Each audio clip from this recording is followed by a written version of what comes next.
Peuple d'Itako Goma, peuple africain, je vous adresse mes salutations depuis vos différentes positions. Je suis Eric Richard et là, le Gabonais panafricain. Nous avons fait immersion du côté du Gabon, mon pays natal, l'actualité étant animée par la nouvelle constitution.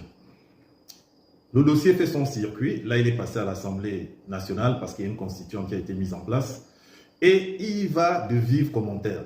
Il y a des pour, il y a des contre. Avant de donner mon point de vue, je vous laisse d'abord écouter un reportage qui résume tout le circuit pour arriver, nous l'espérons, au référendum. Puis je vous reviens s'il vous plaît. Une nouvelle constitution pour marquer le début d'une nouvelle ère politique au Gabon. Suite au dialogue national tenu en avril et organisé par les militaires au pouvoir, il a été décidé que le texte devait être entièrement revu. Il vous souviendra qu'après le coup de la libération, nous avons consulté les forces vives de la nation. Je me réjouis de la réussite de ces assises, dont les propositions seront soumises au référendum. Pour ce faire, les militaires au pouvoir ont ordonné la création du Comité constitutionnel national, composé de 21 personnes. Parmi les changements proposés qui sont connus, une amnistie pour les militaires ayant participé au renversement du président Ali Bongo, l'instauration d'un régime présidentiel et la suppression du poste de Premier ministre.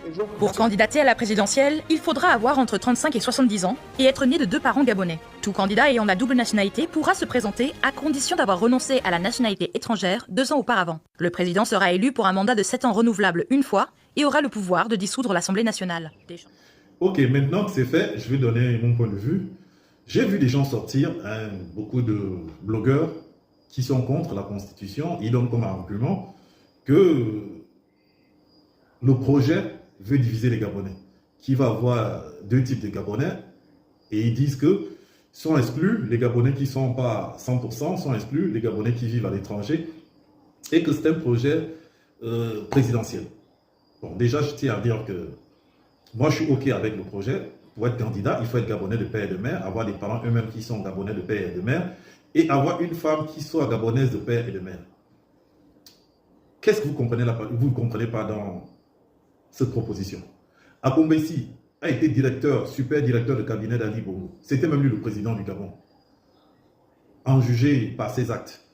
Qu'est-ce qui s'est passé? Aujourd'hui, où vit Akombessi? Au Bénin.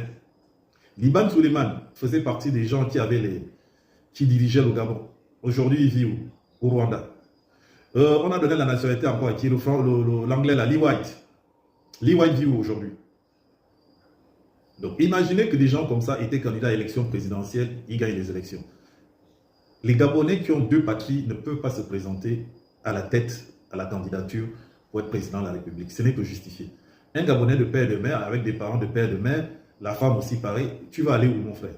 Toute ta famille au Gabon. C'est légitime. Je vous ai pris des exemples. On dit qu'il faut renoncer à une nationalité. Je vous reprendrai encore comme exemple celui que j'ai pris à mon introduction. Liban Suleiman avait 2 nationalités. Akombessi avait 2 nationalités. Quand il a vu ça chauffer au Gabon, il a utilisé la 2e nationalité avec laquelle il vit au Bénin, encore que lui en avait même plusieurs. Lee White avait 2 nationalités. Qu'est-ce qu'il a fait? Dès qu'il n'avait plus les balais du pouvoir, ben, il s'est tiré. Il profite de sa 2e nationalité. Donc, quand on veut être président du Gabon, on doit renoncer à une des nationalités. C'est légitime. Maintenant, on dit, il faut, quand vous êtes Gabonais, vivre sur le territoire national pendant au moins un certain nombre d'années. Mais ce qui est normal. Comment vous voulez diriger un pays que vous ne connaissez pas? Vous vivez à l'étranger, vous ne vivez pas des problèmes des Gabonais, vous n'êtes pas imprégné des difficultés, des envies, des projets et de la cohérence sociale au niveau du pays. Vous êtes imprégné par ce que vous lisez dans les journaux et par les réseaux sociaux. Et vous voulez candidaturer au niveau de la présidence nationale. Mais c'est normal. Qu'est-ce qu'il y a encore comme... Quand vous faites par exemple un concours, on dit pour rentrer à l'armée, il faut avoir moins de 25 ans quand on n'a aucun diplôme universitaire, etc. Pourquoi vous ne criez pas discrimination? Pour rentrer en faculté de médecine, on vous dit qu'il faut avoir un bac C, D, etc. Il y a des conditions. Pourquoi vous ne criez pas la discrimination? Qu'on permet à certains Gabonais de le faire, à d'autres de ne pas le faire. Donc, pouvoir accéder aussi à la fonction de président de la République, on met des conditions, comme on met des conditions dans tous les métiers pour être enseignant. Au lycée, il faut avoir au moins un Master 2 ou un Master 1, gagner le concours l'ENA. Encore qu'avec le manque d'enseignants aujourd'hui, on prend tout le monde, mais avoir au moins un bac plus 4 ou un bac plus 5. Pour enseigner à l'université, il faut au moins avoir un bac plus 7. Pourquoi vous ne criez pas la discrimination, qu'on empêche certains Gabonais l'accès à l'université? Donc écoutez, à un moment, il faut arrêter. Dans toute chose dans la vie, il y a des conditions, et pour être président de la République, il y a ces conditions, et moi je suis pour. Ali Bongo avait remis un mandat de 5 ans. J'entends certains le dire. Ouais, mais 5 ans ouvert, open. C'est-à-dire que vous pouvez vous présenter même, je ne sais pas moi, 10 000 fois. Mais Olingi Nguema a amené le mandat à 7 ans, mais il a bloqué, c'est-à-dire qu'on ne peut pas faire plus de 2 mandats, et celui qui s'hasarde à le faire est condamné pour trahison. Donc on a 2 constitutions, une qui permettait de se présenter à vitam aeternam et une qui vous dit vous n'avez droit qu'à 2 mandats. Il est où le problème? Donc c'est un faux débat. Je suis pour le oui et je demande au peuple gabonais de voter oui pour protéger notre pays. Il faut que celui qui soit à la tête de notre pays remplisse ces conditions. Je vous dis au revoir pour un prochain podcast.